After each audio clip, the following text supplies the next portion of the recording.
Eh ben, il a l'air motivé ce garçon. Ah oui. Bonjour à tous, c'est Franck et Kili. Salut. On se retrouve pour une vidéo de Samurai Warriors 2. Le deuxième, le 2.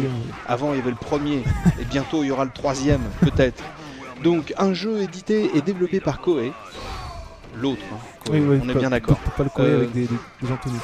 Voilà, donc c'est de l'action, comme vous pouvez le voir en ce moment. Effectivement. Et c'est sorti le 22 septembre 2006, et pour les 12 et plus, ça se joue sur PS2 et sur Xbox 360. Ouais. J'ai dit déjà pas mal de choses. C'est vrai. Tu as de belles couettes derrière toi. Oui, c'est vrai que c'est un personnage que j'aime bien à cause de ses couettes, justement. Il a un petit côté Rasta guerrier qui est assez sympathique. Oui, un genre de Rasta au visage blanc. Alors, toi tu avais fait le premier ou pas? Oui, ouais, j'ai fait le test du premier. Ouais. Alors, dis-nous tout, premier, deuxième, qu'est-ce qui est bien, qu'est-ce qui est pas bien? Alors, l'intérêt principal en fait de ces jeux-là, c'est vraiment d'être plongé dans une espèce de grande bataille, en fait, de grande mêlée, et donc de participer à l'histoire du Japon, parce que c'est vrai que sous couvert d'un rendu en fait assez spécial en fait, c'est-à-dire les développeurs ont vraiment une vision du Japon qui vient à eux. C'est quand même historiquement très correct, vraiment très précis, et on retrouve vraiment tous les grands noms de l'histoire féodale japonaise qui s'étend là en fait de l'ère Muromachi en fait jusqu'au milieu de l'ère Edo, donc c'est à peu près 300 ans, et on trouve effectivement des personnes comme Masamune Tate ou alors Hattori Enzo que les gens qui ont vu Kill Bill connaissent bien. Ah oui, c'est vrai. Mais excuse-moi là, t'es tout seul pour te battre contre tout le monde ? Voilà, alors c'est la particularité de la série, c'est comme dans Dynasty Warriors en fait. Oui. C'est-à-dire que ça glorifie vraiment les guerriers. C'est-à-dire qu'on est vraiment seul contre une armée, donc on a des gens qui nous secondent mais qui ont une IA très faible, donc qui passent leur temps à se faire taper dessus. Allez voir même, ce sont des êtres creux. Voilà, oui. Ce sont des êtres creux parce qu'on ne les voit pas du tout quoi. Et c'est vrai que là, c'est vraiment du 1 contre 100 la majeure partie du temps. D'accord. Et donc l'intérêt c'est vraiment ça, c'est ce côté totalement surréaliste et vraiment épique. Et c'est vrai que ça joue vraiment pour l'immersion. Après, le problème c'est qu'on a un petit peu tendance à faire toujours la même chose, même si bon c'est le genre qui veut ça, mais ça peut quand même lasser, surtout qu'il n'y a pas vraiment d'objectif intéressant au fil du jeu. Et par rapport au premier, en fait, ils ont juste amélioré quelques petites choses, c'est-à-dire qu'il y a un nouveau système de combo, donc comme ces coups-là, voilà, qu'on ne pouvait pas faire avant, qui améliore un petit peu le fonctionnement global du jeu. Après, c'est vrai que ça reste quand même dans la ligne du premier. Ils n'ont pas fait beaucoup évoluer, même graphiquement, c'est pas vraiment évolué. Mais ça reste quand même, il reste quand même meilleur justement pour ces nouveaux coups spéciaux et un déroulement plus nerveux en fait que dans le premier. D'accord, c'est impressionnant. Hein. Mais c'est vrai que quand tu parles du côté quelquefois un petit peu répétitif, je t'avoue que ouais, je sais pas si j'aurai la patience longtemps parce qu'il faut vraiment être dans le truc, je pense. Voilà, ouais. Et le problème c'est, comme je disais, par rapport à l'IA, par exemple il y a une mission précise, enfin ça arrive assez souvent quand même, c'est-à-dire qu'on a en fait un camp de base, et si ce camp de base envahit, en fait la mission est terminée.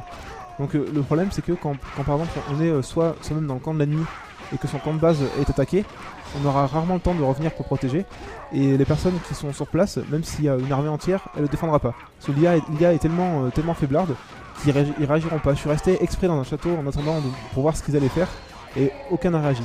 Ah oui d'accord, c'est pas faiblard là, c'est inexistant. Ah non, c'est pratiquement inexistant, c'est vraiment une bande de crétins quoi. Ce sont des crétins mous. Ils se laissent taper dessus sans rien dire. Mais sinon c'est vrai qu'il y a une très bonne ambiance, les personnages sont toujours très charismatiques. Même au niveau des effets spéciaux c'est quand même très spectaculaire. Après graphiquement ça atteint assez vite ses limites, c'est très aliasé en fait, les décors sont pas très détaillés. Mais bon c'est sympa honnêtement. C'est un bon défouloir, et si on apprécie vraiment l'histoire du Japon, c'est intéressant d'y participer. Alors c'est un jeu que tu as noté 14 sur 20, voilà. Donc je suis une bonne note. Ouais, parce que c'est vraiment honorable. Voilà, c'est un jeu correct quoi. Il y a juste ce côté un peu répétitif, mais sinon il y a quand même de bonnes idées, et c'est vraiment bien fait quoi. Durée de vie. Alors durée de vie, en fait il y a pas mal de petits scénarios différents.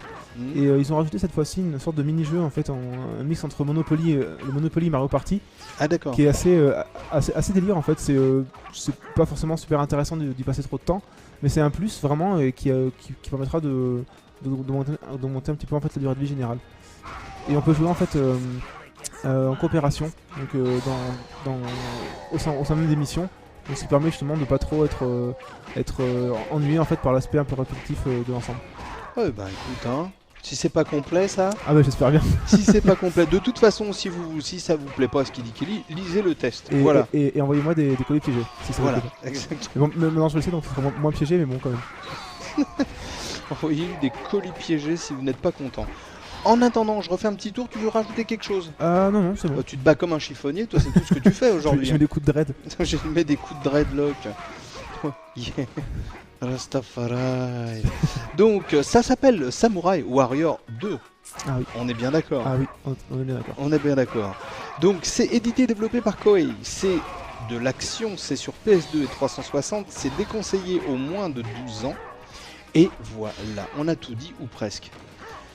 Oh, t'es fort en kung fu et en cabriole, toi. Ouais, lui, bah, justement, c'est un personnage qui est assez sympa parce qu'il est très dynamique. Ah, et il se bat avec des combos assez évolués en fait. très dynamique, c'est un doux euphémisme. Hein. C'est me dire, il saute partout tout le temps. Lui, il tourne au café toute la journée. Voilà, bah écoutez, on espère que la vidéo vous a plu. On espère que le jeu vous plaira si vous l'achetez. À noter que c'est un jeu qu'on trouve en neuf sur le net à 37 €. Voilà, ce qui est pas excessif. Ce qui est pas énorme. Donc c'est un bon point supplémentaire. Et ben écoute, je vous dis à bientôt. Ciao, salut à tous. Salut. Petit côté Rasta, il y a un petit côté aussi Predator. C'est vrai, c'est vrai, il y a un petit côté Predator. Non, hein, je déconne pas. Hein. Non, c'est vrai, ouais. Bon, t'es fort en gymnastique, toi.